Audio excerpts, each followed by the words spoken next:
سے افضل کوئی ذات ہے تو وہ ذات ہے محمد صلی اللہ علیہ وآلہ وسلم کی، کہ اللہ نے جس کے نام کو اپنے نام کے ساتھ ملا کر ذکر فرمایا ہے تو وہ کیا ذات ہوگی. ہم ان کی تعریف، ان کی ثنا، ان کی حمد ہم کیا بیان کر سکتے ہیں، ان کی نعتیں ہم کیا پڑھ سکتے ہیں جسے اللہ اپنے نام کے ساتھ ملا دے.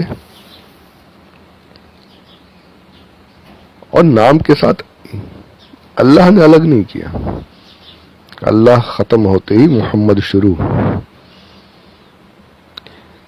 جہاں جہاں تک اللہ عز و جل کی رحمانیت، اللہ کی معبودیت ہے، وہاں وہاں تک محمد کی رسالت ہے صلی اللہ تعالی علیہ وآلہ وسلم.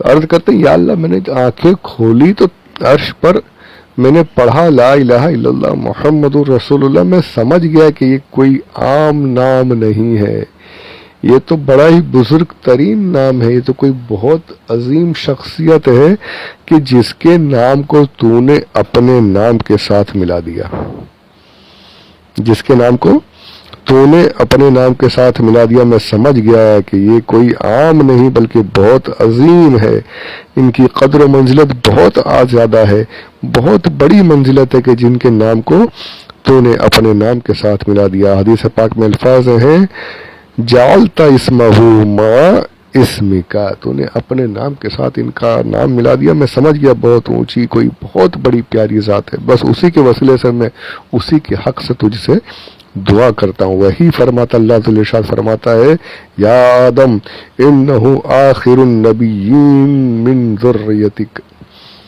محمد جو ہے وہ تیری ہی نسل سے، تیری ہی ذریت میں آخری نبی پیدا ہوں گے، ان کے بعد کوئی نبی نہیں آنے والا ہے. ولولا ہوا ما خلقتک. سبحان اللہ، قصہ ختم. اے آدم، محمد وہ ہے کہ جو آخری نبی ہیں، تیری ذریت میں ہی ہوں گے، اور اگر وہ نہ ہوتے، انہیں پیدا کرنا مقصود نہ ہوتا تو میں تجھے ہی تخلیق نہیں فرماتا. یہ حدیث پاک ہے. اگر وہ نہ ہوتے ولولا ہوا ما خلقتک، میں تجھے ہی تخلیق نہیں فرماتا، تجھے ہی نہیں بناتا. یعنی نہ آدم بنتے، نہ جنت ہوتی، نہ زمین پر تشریف لاتے، نہ کوئی ذریت ہوتی، نہ کوئی دنیا ہوتی. ان سب کی وجہ، دنیا ہونے کی وجہ اگر کوئی ہے تو میرے آقا صلی اللہ علیہ وآلہ وسلم ہے. لولاک لما خلقت الافلاک، لولاک لما خلقت الافلاک. اگر میرے نبی نہ ہوتے تو دنیا ہی نہیں بنائی جاتی. دنیا کی تخلیق کا مقصد جو ہے تو میرے آقا صلی اللہ تعالی علیہ وآلہ وسلم کی تشریف آوری ہے. سرکار کی عظمت کو بیان کرنا، یہ دنیا کے بننے کا مقصد.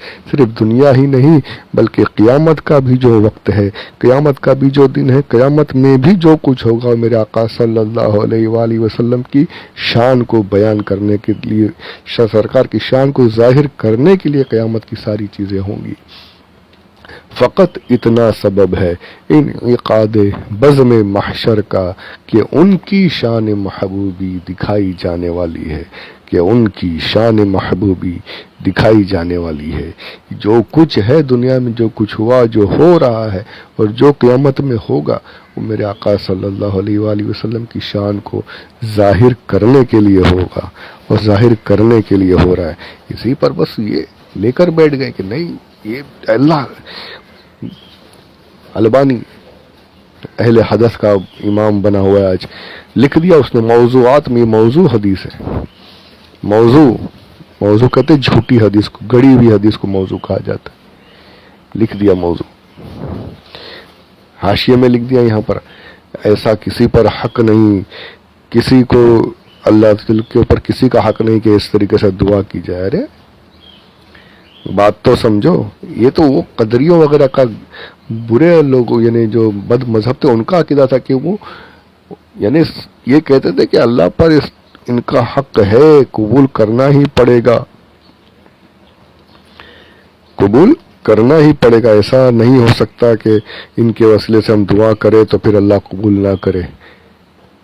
یعنی زبردستی والی بات سمجھتے تھے وہ. تو اس سے کون کہہ رہا کہ ایسا حق نہیں، ہم وہ کہہ ہی نہیں رہے. ہمارا ایسا عقیدہ ہے ہی نہیں. تفسیر عزیزی میں اس کو کلیئر کیا آپ نے، امام عبد الشاہ عبد العزیز رحمۃ اللہ تعالی علیہ نے اسے بالکل صاف کیا ہے کہ جو ان کا گندا عقیدہ تھا اس طریقے سے کسی کا حق اللہ پر نہیں ہے، اور اسی سے جو منع کرنے والے علماء ہیں انہوں نے اسی سے منع کیا ہے. ورنہ وسیلہ لگانا یا کسی کے حق سے دعا کرنا یہ تو احادیث سے ثابت ہے، یہ تو احادیث سے ثابت ہے. اللہ کے پیارے ہیں، اللہ کے مقرب بندے، ان کا وسیلہ لگایا جائے تو بے شک اس میں کوئی شک نہیں، کوئی برائی نہیں، کوئی غلطی نہیں. یقیناً اس میں اس بزرگ کی جو افضلیت ہے، جو اللہ کی بارگاہ میں جو مقبولیت ہے، اس کا ہم وسیلہ لگا کر ان کا حق اس طریقے سے کہ یا اللہ تیری بارگاہ میں یہ مقرب ہے، تو انہیں چاہتا ہے، ان کی محبت ہے، ان کی محبت کے صدقے میں، ان کی بزرگی کے صدقے میں ہمارے اوپر کرم فرما دے، ہماری دعائیں قبول کر دے، ہماری یہ حاجتیں پوری کر دے. تو ہم تو گندے ہیں لیکن وہ نیک، وہ اللہ والے، وہ پیارے، وہ مقرب، تو ان کے صدقے میں اللہ ہم پر کرم فرما دے. یہ اس عقیدے کے ساتھ میں دعا اور وسیلہ وغیرہ لگانے کی بات کی جاتی ہے. نکلے آج کل ایک دم ایسے ایسے جہلا پیدا ہو گئے. وہاں پر کیا اس کا مفتی ہے ان کا طارق مسعود، اس نے بھی ابھی اس کا کلپ آیا ہے، وہ بھی حضور صلی اللہ علیہ وآلہ وسلم کے وسیلہ لگانے کو بھی شرک کر دیا کہ شرک ہے. شرک کے بالکل یعنی کہ عام کھول دیا انہوں نے دوا خانہ، بالکل آؤ شرک کی دوا لیتے چلے جاؤ. سارے کے سارے مشرک، جیسے کورونا وائرس پھیلا ہوا ہے ویسے ان کے یہاں پر شرک پھیلا ہوا ہے. ہر چیز صرف شرک نظر آتی ہے. کوئی یعنی اتنا ڈرا دو، سیدھا شرک کا حکم لگا دو کہ آدمی ڈر کے سب کچھ چھوڑ دے. تو بھائی جو نہیں جانتے وہ ڈریں گے نا، جو جاننے والے الحمدللہ جن کے دلوں میں اللہ نے محبت ڈالی ہے، جنہیں اللہ نے بچایا وہ انشاءاللہ بچ کر رہیں گے. اب اگر یہ غلط ہوتا، یہ شرک ہوتا، یہ برا ہوتا، تو یہ اتنے بڑے بڑے ائمہ، اتنے بڑے بڑے محدثین جو ہیں یہ اسے بیان کرتے، اپنی روایت اپنی کتابوں میں نقل فرماتے، اور صدیوں سے چلا آ رہا ہے، کتابیں چھپ رہی ہیں، لکھتے، سارے ہی لکھ رہے ہیں اور سبھی اسے بیان کر رہے ہیں، سبھی اس حدیث پاک کو پیش کر رہے ہیں. تکلیف ہو رہی ہے تو انہیں ہو رہی ہے کہ یہ ضعیف ہے، یہ موضوع ہے، یہ موضوع کر دیا.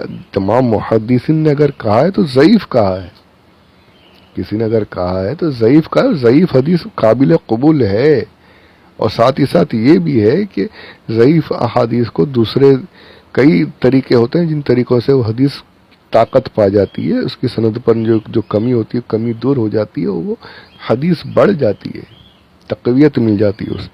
ان چیزوں پر نہیں دیکھنا، بس لوگوں کو حضور صلی اللہ علیہ وآلہ وسلم کی فضیلت کے ماننے سے روکنا ہے. یہ بس یہ تو بھائی ہمیں تو رکنا نہیں ہے، ہمیں تو جھومنا ہے انشاءاللہ.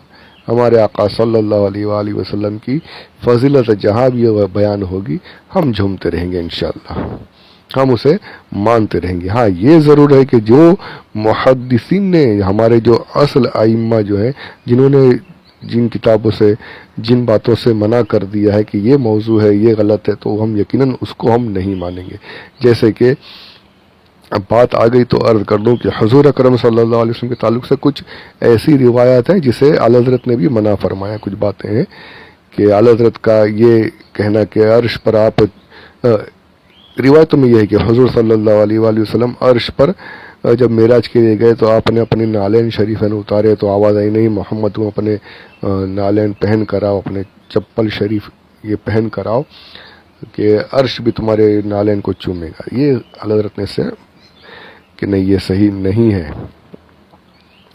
اور پھر یہ بھی ہے کہ براق پر جو آپ تشریف لے گئے تو براق پر بیٹھنے سے پہلے آپ نے دعا کی، یا اللہ عز و جل جب میری امت قیامت کے روز، میں تو ابھی براق پر جا رہا ہوں، میری امت کے لیے تکلیف ہوگی تو ارشاد ہوا کہ تمہاری ہر امتی کے لیے میں ایسی ایسی براق بھیج دوں گا جب وہ قبر سے اٹھیں گے. یہ بھی صحیح نہیں ہے. تو جو باتیں ہمارے علماء نے منع کر دی ہم اسے کبھی نہیں مانیں گے، لیکن جو تمام علماء نے، تمام ائمہ نے جن فضائل کو ثابت کیا ہے، مانا ہے، اسے ہم اپنے دل و جان سے مانیں گے، مانتے رہیں گے، ایمان رکھیں گے، اور جیسے ہمارے اسلاف کا عمل ہے ویسا ہی عمل کرتے رہیں گے۔ منع کرنے والوں سے ہم رکنے والے نہیں۔ اگر ہے غلط تو پیش کر کے دکھاؤ کہ موضوع ہے، صرف تمہارے بول دینے سے موضوع نہیں مانا جائے گا۔ تو الحمدللہ یہ جو میں نے پہلے کہا تھا کہ یہ ہمارے دلوں کا چین، تو بے شک دلوں کا چین ہمارے آقا صلی اللہ علیہ وآلہ وسلم کا نام وہ نام ہے کہ جس کے صدقے میں آدم علیہ السلام کی توبہ قبول ہوئی۔ اب جو پیچھے جو دعائیں تھیں، جو ربنا ظلمنا انفسنا جو آیت تھی، وہ پہلے یا یہ پہلے کیا، تو اس کو اس طریقے سے لیجئے کہ جب اللہ عز و جل نے یہ چاہا کہ اب آدم علیہ السلام کی دعا قبول ہو، توبہ قبول ہو، تو آدم علیہ السلام کو یہ یاد دلا دیا گیا کہ وہ عرش پر جو نام دیکھا اس کے وسیلے سے دعا کریں۔ آپ نے اس کے وسیلے سے دعا کی، حضور اکرم صلی اللہ علیہ وسلم کے نام کے وسیلے سے دعا کی، تو اب آپ کو اس نام کے صدقے میں آپ کی توبہ قبول ہوئی، اور وہ دعائیں، وہ کلمات جو میں نے پیچھے پیش کیے، وہ آیت ربنا ظلمنا انفسنا والی آیت، اور وہ جو دعا اور بھی دعائیں تھیں، وہ جو ہے آپ کی خدمت آپ کو پیش کر دی گئی۔ اب آپ نے اس نام کے ساتھ صدقے میں توبہ قبول ہونے کے بعد وہ ساری دعائیں آپ کو بتانے کے بعد آپ نے ان کے ذریعے سے رب عز و جل کی بارگاہ میں دعا کی، اور اب آپ کی توبہ اور لغزش جو ہے وہ معاف ہوئی، اور پھر آپ کی توبہ قبول ہوئی۔ فتلقى آدم من ربه کلمات فتاب علیہ، یہ یہاں پر بات مکمل ہو رہی ہے۔ تو انشاءاللہ عز و جل اس جو یہ حدیث پاک ہے، اس کے بارے میں اور بھی انشاءاللہ کچھ باتیں وہ اگلے آڈیو میں سماعت فرمائے۔ اللہ عز و جل ہمیں اپنے حبیب صلی اللہ علیہ وآلہ وسلم کے محبین میں شامل فرمائے، ان کے وفاداروں میں شامل فرمائے، اور غداروں سے دور رہنے کی سعادت نصیب فرمائے۔ آمین بجاہ النبی الامین صلی اللہ علیہ وسلم، وما علینا الا البلاغ المبین۔